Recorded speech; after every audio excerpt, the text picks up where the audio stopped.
The fountain का दूसरा वाला पैसेज हम लेकर के आ गए।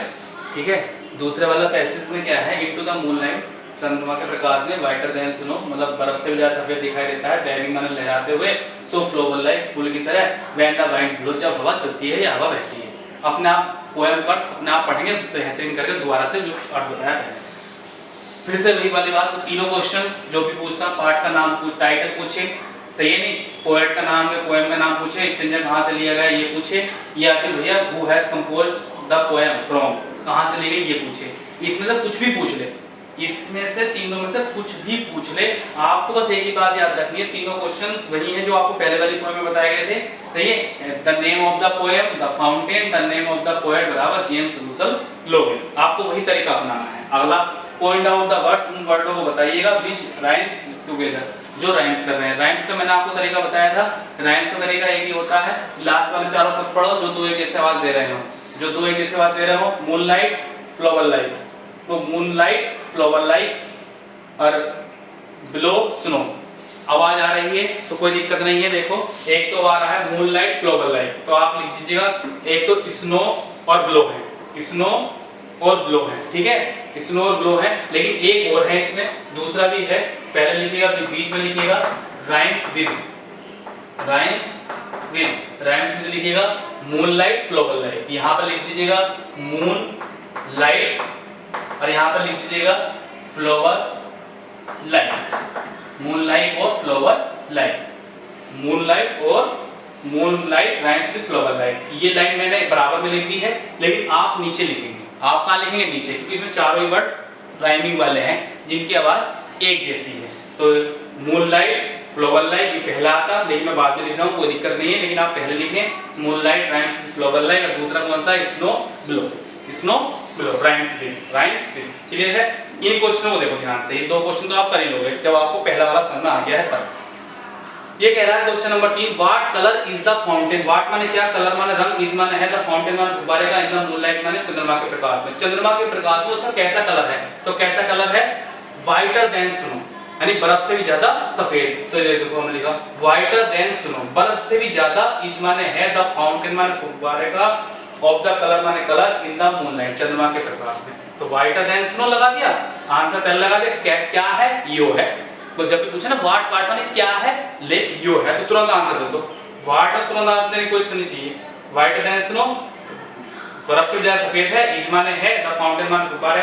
गुब्बारे का क्या colour, of the colour, of the colour जरूर लगाएं, ऑफ जरूर लगाएं, fountains colour,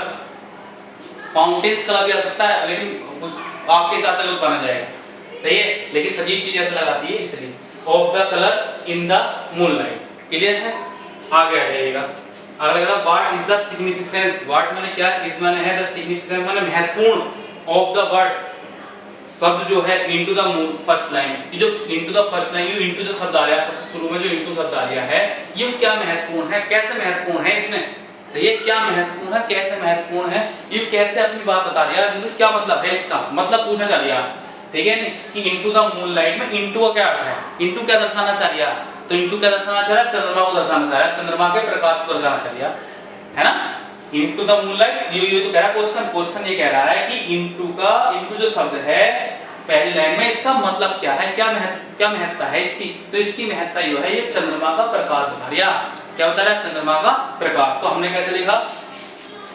into the first line, into जो है द फर्स्ट लाइन में, इट माने ये है, इज माने है, इट माने ये है क्या, इनटू, इज माने है, शोविंग माने दर्शा रहा, द सीन माने दृश्य, ऑफ मूनलाइट, ऑफ मूनलाइट चंद्रमा के प्रकाश, सही है, चंद्रमा के प्रकाश। देखो इनटू द फर्स्ट लाइन, पहली लाइन में ये क्वेश्चन जोड़ ले, इनटू द फर्स्ट लाइन में, इट माने ये है क्या, इनटू, इट माने ये है, इज माने है, शोविंग माने दर्शा रहा, अब के मैंने इज लिया है तो शोविंग ले लिया, अगर मैं इज ना लेता तो सोज लेता, SHOWS, है ना, ऐसे लिख सकता हूं मैं, इट माने ये है, सोज माने दर्शाता है, यानी इट, और मैं ये लिख सकता हूं सोज, है ना, बस ये भी आ जाएगा इसकी जगह, इट माने ये है, सोज माने दर्शाता है, द सीन माने दृश्य, ऑफ मूनलाइट का ING ली है इसलिए मैंने इज लगाया है, ठीक है। अगला देखो, व्हाट, व्हेन माने क्या, वो सॉरी व्हाट माने क्या, हैपन माने घटित होता है, व्हाट माने क्या, हैपन्स माने घटित होता है, हैपन माने होता है घटित होना, टू द फाउंटेन माने फुब्बारे के साथ, व्हेन द वाइंड फ्लो जब हवा चलती है, जब हवा चलती है तो फुब्बारे के साथ क्या घटित होता है। तो ये व्हेन माने व्हाट माने क्या, हैपन माने घटित होता है, टू द फाउंटेन फुब्बारे के साथ, व्हेन द वाइंड फ्लो जब हवा चलती है तो कैसा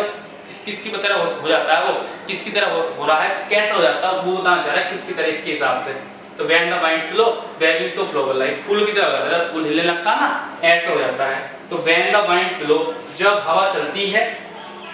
द फाउंटेन फाउंटेन माने फुब्बारा, वेव्स वेव्स माने हिलता है, सो फ्लोवर लाइक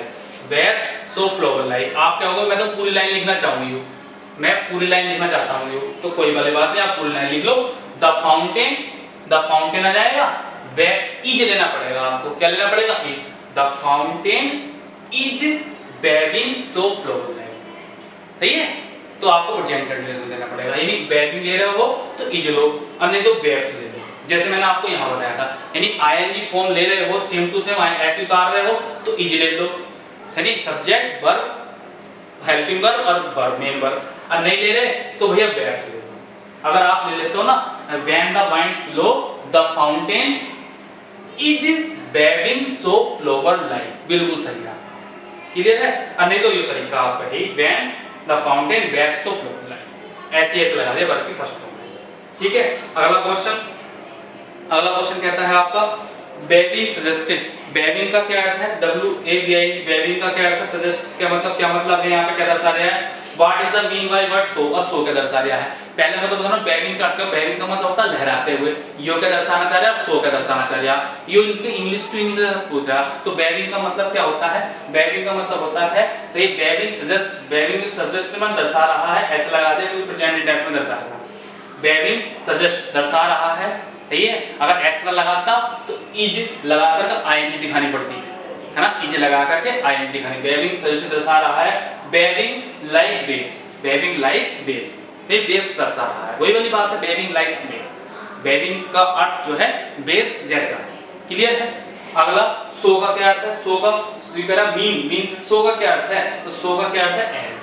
सही। सो का क्या अर्थ है, एज, ये अपने आप है, जैसे एज आता आप डिग्री में पढ़ेंगे, एज सो एज, तो उन दोनों का अर्थ भी ऐसा ही होता है। तो सो मीन्स का क्या अर्थ है, एज अर्थ है, क्लियर है। इसमें कोई दिक्कत आपको, दोबारा समझिएगा। जब भी ये 3 क्वेश्चन आपके पुट अप होते हैं, सही है, दोबारा समझो, जब भी ये 3 क्वेश्चन पुट अप होते हैं, एक ही आंसर देना है, the name of the poem बराबर ये और the name of the poet बराबर ये, तीनों क्वेश्चन में कोई सा भी क्वेश्चन पुट अप हो जाए।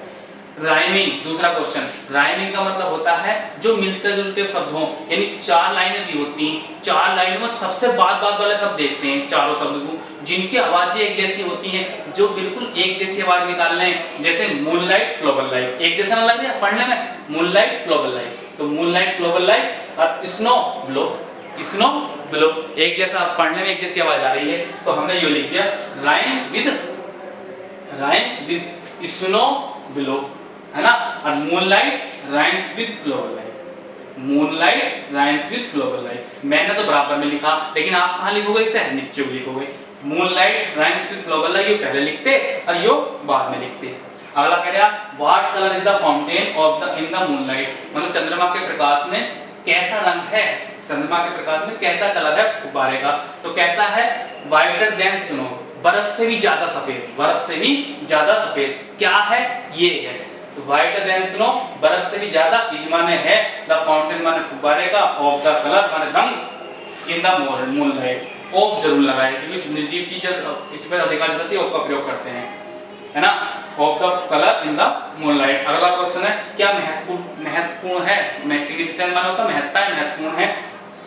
ऑफ द वर्ड इनटू का क्या महत्व, मतलब इनटू का क्या महत्वपूर्ण, क्या दर्शाना चाह रहा है, इस स्लाइड में क्या दर्शाना चाह रहा है, इनटू द मूनलाइट, तो क्या दर्शाना चाह रहा है, ये दर्शाना चाह रहा है, क्या दर्शाना चाह रहा है, ये दर्शाना चाह रहा है, सही है, चंद्रमा का प्रकाश, मतलब चंद्रमा के प्रकाश से, चंद्रमा का जो प्रकाश है वो बताना चाह रहा है, चंद्रमा का जो प्रकाश है, चंद्रमा के प्रकाश को बताना चाह रहा था, तो हमने क्या काम कर दिया, ये यहीं पर लिख दिया इनटू द फर्स्ट लाइन, पहली लाइन में इट माने ये है क्या, इनटू, यह है क्या, इनटू, इट माने है, इज माने है, शोविंग माने दर्शा रहा है, द सीन माने दृश्य, ऑफ मूनलाइट मतलब चंद्रमा के प्रकाश का दृश्य दिखा रहा है। अगर आप कहो कि गुरुजी इज मत लो तो इट ले लो, इट के बाद आप सोज भी ले सकते हैं, तो आप सोज लोगे तो एस नहीं लगाओगे, यानी इज एम आर लोगे, इज एम आर लोगे तो आईएनजी लेनी पड़ेगी, और इज एम आर नहीं लेते हो तो इज के साथ वो इज एम आर नहीं लेते हो तो वर्ब की फर्स्ट फॉर्म में एस लगाना पड़ेगा। तो आप इट इज सोविंग की जगह इट सोज भी लिख सकते हैं, इट सोज भी लिख सकते हैं, लेकिन ध्यान रखो, रट लो इस बात को, अगर आईएनजी फॉर्म ले रहे हो तो आपको इज लेना पड़ेगा, बहुवचन हुआ तो आर लेना पड़ेगा, इट एक वचन है इसलिए इज लिया, ठीक है, ऐसा मतलब चला गया। आगे व्हाट माने क्या, हैपन्स माने घटित होता है, क्या घटित होता है, द फाउंटेन में फुब्बारे के साथ, व्हेन द वाइंड ब्लो, जब हवा चलती है, जब हवा चलती है, हैपन्स माने होता है घटित होना, क्या घटित होता है जब हवा चलती है